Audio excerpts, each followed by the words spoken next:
Mama Sauda alikuwa mwanamke wa shoka, mwanamke aliyepigwa na dhoruba ya maisha na akasimama imara. Mume wake alifariki miaka 3 nyuma katika ajali ya lori, akamwachia si tu pengo la upweke bali na madeni juu. Lakini Mama Sauda hakukata tamaa. Kwa kutumia kiinua mgongo alichopata, aliamua kuanzisha kigango. Alianza kigango kidogo cha chipsi na mishikaki kando ya barabara kuu ya Mbezi, eneo lenye pilika nyingi. Harufu ya viazi vilivyokaangwa, moshi wa mishikaki ukichanganyika na vumbi la magari ndiyo ilikuwa ofisi yake. Kigango chake kilijulikana kama chipsi za Mama Saa. Watu walipenda jinsi alivyokuwa akikaanga viazi kwa ustadi, na pilipili yake ilikuwa na kipeo cha kipekee. Biashara ilimlipa. Alianza kulipa madeni ya mume wake, alianza kuona nuru. Lakini biashara, hasa kwa mwanamke peke yake katika eneo kama lile, ilikuwa na changamoto. Changamoto iliyokuwa katika eneo hilo ni giza. Giza likimeza mwanga wa taa za barabarani, eneo hilo linakuwa na hatari nyingi. Vibaka, panyarodi na wezi walikuwa wakifanya doria kila siku. Na hapo ndipo mgeni wa ajabu alipotokea. Ilikuwa ni miezi 6 iliyopita. Mgeni huyo hakuja kama wateja wengine. Alikuwa ni mbwa, lakini si mbwa wa kawaida. Alikuwa ni mbwa mkubwa, mweusi mweusi kama giza lililokusanyika. Alionekana mchafu, aliyechoka na maisha, lakini alikuwa na nguvu za ajabu. Hakubweka, hakusogea, hakuomba chakula kama mbwa wengine wa mitaani. Alichokifanya ni hiki. Kila ikifika saa 1 kamili jioni, wakati jua linazama na Mama Sauda anapoendelea kuuza chipsi zake, mbwa huyo alikuwa anakuja. Alivuka barabara kwa utulivu na kwenda kukaa kimya ng'ambo ya barabara chini ya mti mkubwa wa mwembe, na alikuwa hapo. Alikaa hapo kwa masaa akitazama kigango cha Mama Sauda. Hakutikisa mkia, hakubweka, alitazama tu. Macho yake yalikuwa ya ajabu. Katikati ya giza la usiku, macho yake yaling'aa. Hayakung'aa kama macho ya mbwa, yalipigwa na mwanga. Yalikuwa yanang'aa yenyewe kama makaa mawili ya moto. Mama Sauda mwanzoni hakumjali, akawa anajisemea kuwa mbwa wa mitaani tu, atachoka na ataondoka. Lakini wiki zikapita, mwezi ukapita, miezi ikasonga. Yule mbwa hakuchoka, alikuwa pale kila usiku. Uwepo wake ukaanza kumkera. Ulikuwa ni uwepo wa kutisha. Kila mteja aliyekuja kununua chipsi, kabla hajamwagiza Mama Sauda, alimwangalia kwanza yule mbwa pale chini ya mwembe, kisha alimuuliza Mama Sauda kwa wasiwasi, "Mama Sauda, huyu mbwa wako mbona yupo kimya kila siku nikija?" Mteja mmoja aliwahi kumuuliza huku akipokea chipsi zake. Mama Sauda alijibu kwa hasira huku akitikisa kichwa, "Sio wangu huyo, sijui hata katokea wapi. Ni mizimu tu hiyo ya mitaani, si unajua tena." Hofu ikaanza kujengeka. Hapo ndipo adui wa mwanadamu, wivu na uchochezi, ulipoingia. Mama mwingine muuza juisi ya miwa jirani naye aitwaye Mama Jeni, ambaye biashara yake ilikuwa inasuasua, akamfuata Mama Sauda. Mwenzangu, huyo mbwa sio wa kawaida, unamwangalia vizuri?" Mama Jeni alianza huku akitafuna mua wake. Mama Sauda akajibu, "Niache na mambo yangu kwanza. Mimi mwenyewe ananikera sana huyo mbwa, kama mchawi tu." Mama Jeni akacheka kidogo, "Usipuuzie, huyo mbwa ni alama, ni jicho la wachawi. Kuna mtu anakutazama kupitia huyo mbwa. Uone biashara yako inavyokwenda vizuri. Watu hawakupendi shoga yangu, wamekuwekea jicho likutazame, likuvutie riziki zako, halafu ufilisike. Maneno haya yalimchoma moyo Mama Sauda kama mshale wa moto. Ghafla kila kitu kikapata maana. Akaanza kuamini, akaanza kuona kila tatizo dogo kwenye biashara yake ni kosa la yule mbwa. Siku chumvi ikimwagika, akawaza ni yule mbwa. Siku chipsi zikiungua, akawaza ni jicho la yule mbwa. Siku mteja akikosa chenchi, ni yule mbwa anavuruga. Alo, mbwa aliingia kwenye msala. Yule mbwa aliyekuwa pale kwa sababu maalum, sasa aligeuzwa kuwa adui namba moja. Aliyekuwa mpole, sasa alionekana kama mchawi. Mama Sauda akaanza vita dhidi ya kiumbe aliyekuwa kimya. Akaanza kumfukuza, akimrushia mawe, akimwamshia vijana wa mtaani wampige kwa fagio. Lakini cha ajabu, kila akijaribu kumpiga, jiwe lilikuwa linapita kama ndani yake. Akatoweka kama moshi, na hata kama alifukuzwa, basi kesho yake jioni saa 1 kamili alikuwa amerudi pale pale chini ya mwembe akiendelea kutazama. Hii ilizidi kuwa hofu kwa Mama Sauda. Akasema, nimethibitisha, huenda Mama Jeni anaongea vitu vya kweli. Huyu sio mbwa, ni jini. Siku moja tukio la ajabu lilitokea. Ilikuwa ni usiku mnene, karibu saa 6 hivi. Wateja wote walikuwa wameondoka. Mama Sauda alikuwa akifunga hesabu zake, akihesabu noti zake zilizojaa mafuta. Alikuwa peke yake. Ghafla akasikia hatua. Vijana wawili waliovuta bangi, wenye macho mekundu kama pilipili, walitokea gizani. Mmoja alikuwa ameshika panga lililong'aa kwenye mwanga. Toa hela, toa na simu haraka. Mmoja wao alifoka huku akimsogelea. Mama Sauda alipiga kelele kwa hofu. Alihisi mkojo ukitaka kumtoka. Aliangusha hela zake. Alijua huu ndio mwisho wake. Lakini hata kabla hawajamfikia, sauti nzito ya kutisha ilisikika kutoka ng'ambo ya barabara. Haikuwa sauti ya kubweka, ilikuwa ni muungurumo. Muungurumo uliofanya ardhi itetemeke. Yule mbwa mweusi alikuwa amesimama. Hakuwa amekaa tena. Manyoya yake yote ya mgongoni yalikuwa yamesimama. Alikuwa amevuka barabara na alikuwa amesimama katikati. Macho yake sasa hayakung'aa tu, yalikuwa yakiwaka moto ulio hai, yakiwaungurumia wale vijana kwa sauti iliyonyoosha kifo. Wale vijana ambao walikuwa wamezoea kutisha watu, walipomwona yule mbwa walishtuka. Hawakuwahi kuona mnyama mkali wa kutisha vile. Walirudi nyuma hatua 1, 2, kisha wakakimbia.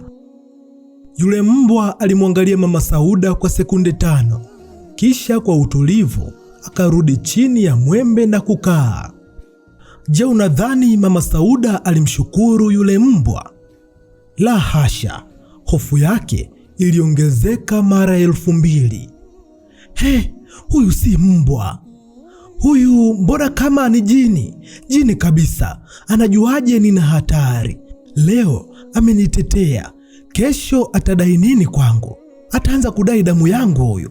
Ataanza kudai kafara. Ni lazima nimuondoe. Haiwezekani mbwa anawaka macho. Sijawahi kuona. Hapo ndipo Mama Jeni yule mchochezi alipopata nafasi na akaanza kusikia maneno ya Mama Sauda aliyomsimulia. Nilikwambia Mama Sauda, nilikwambia huyo ni shetani. Anataka kukuonyesha kuwa yeye ndiye bosi ili uanze kumwabudu. Anataka kukuweka chini ya himaya yake. Mmalize kabisa kabla hajakumaliza wewe. Na Mama Sauda akafanya uamuzi ambao angejutia maisha yake yote. Ilikuwa ni jioni ya Alhamisi. Mvua ilikuwa imetoka kunyesha na baridi kali ilikuwa imetanda. Yule mbwa alikuwa pale pale kama sanamu chini ya mwembe. Mama Sauda alikuwa ameweka karai lake kubwa la mafuta ya chipsi juu ya jiko. Mafuta yalikuwa yakichemka kweli kweli. Alikuwa akifanya kazi, lakini moyo wake haukuwa pale. Ulikuwa ukiwaza jinsi ya kutekeleza azma yake. Huku moyo wake ukidunda, alisubiri wateja wapungue. Saa 4 usiku hakukuwa na mtu. Palikuwa kimya. Hata Mama Jeni alikuwa amefunga banda lake la miwa, lakini hakuondoka. Alikuwa pale pale akitaka kuona tamasha la mbwa yakimkuta. Mama Jeni akamkonyeza Mama Sauda. "Mwenzangu, muda huo tufanye mambo yetu basi." Mama Sauda alitetemeka kwa mchanganyiko wa hofu na hasira. Akashusha pumzi ndefu, akachukua kitambaa kigumu, akalibeba lile karai zito la mafuta yaliyochemka. Akavuka barabara kimya kimya. Yule mbwa hakusogea, hakujaribu kukimbia. Alimwangalia tu Mama Sauda akimsogelea. Kwa sekunde moja macho yake yalionekana kubadilika. Hayakuwa ya moto tena, yalikuwa macho ya huzuni, huzuni ya ajabu, kana kwamba alijua kinachokuja. Alitikisa kichwa polepole kama anayemwambia usifanye hivyo. Lakini chuki ya Mama Sauda ilikuwa imechochewa na hofu ya maneno ya Mama Jeni. Mama Sauda akasimama mbele ya yule mbwa na bila kusema neno akamwaga mafuta yote ya moto mgongoni mwa mbwa yule. Kelele iliyosikika usiku ule haikusahaulika katika eneo la Mbezi. Haikuwa kelele ya mbwa, ilikuwa ni kelele ya roho iliyochomwa, kelele ya maumivu makali, kelele ya kiumbe kilichosalitiwa. Yule mbwa aliruka juu, akijipiga chini kwa maumivu. Ngozi ilichunika, kisha kwa nguvu zake za mwisho alitoweka mbio gizani, huku akilia kwa uchungu usioelezeka. Mafuta yakibaki yakitoa moshi chini ya mwembe. Mama Sauda alirudi katika kigango chake, akipumua, akatupa lile karai chini, akajisemea, "Nimemaliza sasa. Laana imeondoka na haitarudi ile." Mama Jeni akatoka mafichoni na kumpongeza. "Umefanya la maana mwenzangu. Sasa biashara yako itafunguka." Usiku ule walifunga kigango wakiwa na amani ya kijinga.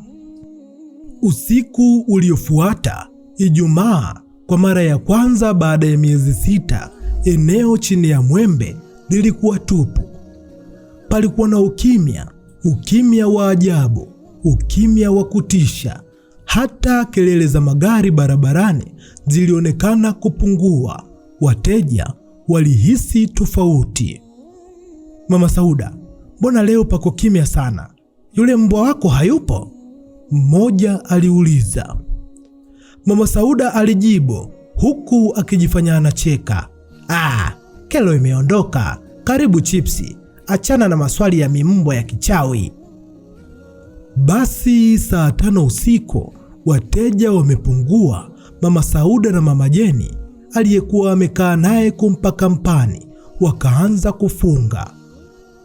Ghafla gari ndogo Probox nyeusi iliyokuwa imejaa tope na bila namba za usajili ikasimama mbele ya kigango chao. Taa zake zikazimwa. Walitoka wanaume 4. Hawakuwa vijana wa bangi waliopita. Hawa walikuwa tofauti. Walikuwa wamevaa makoti mazito meusi na kofia zilizoficha nyuso zao. Hawakuwa na haraka. Walishuka kwenye gari kama watu wanaokwenda kazini. Utulivu wao ndio uliokuwa wa kutisha zaidi. Mmoja wao aliyenona zaidi, ambaye alionekana kuwa kiongozi wao, alimwangalia Mama Sauda. Sauti yake ilikuwa nzito na tulivu. "Mama, umefanya kosa kubwa sana." Mama Sauda na Mama Jeni walitazamana. Hofu ikaanza kuwapanda. "Kosa gani baba?" Yule mtu akacheka kicheko kikavu kisicho na furaha, akasema, mlimuondoa askari wenu? Mama Sauda hakuelewa. Askari? Askari gani? Mimi sijui askari yeyote yule. Yule mtu aliendelea huku akisogea karibu ya meza ya chipsi. Tumekuwa tukitaka kuwaibia hapa kwenu kwa miezi 6 sasa, lakini tulishindwa. Kila tulipokuja tulimkuta askari yule mweusi pale chini ya mti. Hatukuweza kuvuka, hatukuweza kusogelea. Tulijua ni askari wako. Tulijaribu kumpa sumu, lakini hakufa. Tulijaribu kumgonga na gari letu hili, lakini gari likazima hapo hapo. Yule hakuwa mbwa wa kawaida mama. Alikuwa ni kinga yako, lakini wewe mwenyewe kwa ujinga wako tu umemuondoa kwa mikono yako. Umetufanya kazi iwe rahisi mno. Mama Jeni yule mchochezi aliyekuwa ameganda kwa hofu alianza kutetemeka na kupiga kelele. Tuacheni, tuacheni jamani. Mmoja wa wale watu akampiga kofi la nguvu mgongoni. Na wewe mchochezi, unajifanya unajua sana mambo ya giza, basi onja giza hilo. Kofi alilopigwa Mama Jeni mpaka lilimchekesha jambazi kuu. Wakamwangukia Mama Sauda, walimpiga, walichukua fedha zote na mauzo ya wiki nzima. Hawakuishia hapo, walikuwa na hasira ya miezi 6 ya kusubiri. Walivunja kigango chake, walimwaga viazi vyote chini, wakampaka pilipili ya mishikaki usoni, kisha wakamwaga mafuta yake yote. Walikuwa wakilipiza kisasi kwa muda wote waliokuwa wakisubiri. Walipomaliza, kigango kilikuwa kimeharibika kabisa. Mama Sauda na Mama Jeni walikuwa wamelala chini wakilia kwa maumivu na majuto. Hawakuwa na msaada. Wote wakaanza kukumbuka uwepo wa mbwa yule. Yule kiongozi akamwangalia Mama Sauda aliyekuwa akitokwa na damu puani, akatabasamu. Kama ungejua kazi ya yule mbwa, ungemjengea banda la dhahabu, lakini kwa kuwa ulimwagia mafuta ya moto, sasa karamu ndio imeanza. Tutaonana tena. Wakaingia kwenye gari lao wakiondoka, wakimuacha Mama Sauda na Mama Jeni wakiwa wamevunjika, wameibiwa, wamejeruhiwa katika kigango kilichoharibiwa. Mama Sauda hakufungua tena kigango kile. Majuto yalimtafuna, sio tu kwa kupoteza biashara yake, bali kwa kosa alilolifanya. Alihamia mkoa mwingine akiwa na kovu la moto moyoni mwake. Alimwondoa mlinzi wake akidhani ni adui. Simulizi ya Mama Sauda si simulizi ya mbwa tu, ni simulizi ya dharau, ni simulizi ya kusikiliza maneno ya chuki na wivu kutoka kwa watu badala ya kusikiliza sauti ya moyo wako. Na hili ndilo fundisho: si kila unayemwona kimya ni kwamba hana la kusema. Si kila anayekutazama kwa makini ni adui yako. Wakati mwingine viumbe duni kabisa ndio waliobeba ulinzi wako mkuu. Angalia sana unaotendea ubaya, huenda unamjeruhi malaika mlinzi wako mwenyewe. Mimi naitwa Dingo OG, na hapo ni mwisho wa simulizi hii. Usisahau kusubscribe, kulike na kucomment ili tukutane tena katika simulizi ijayo. Kuwa makini na kivuli chako, huwezi jua nani anakulinda. Bye.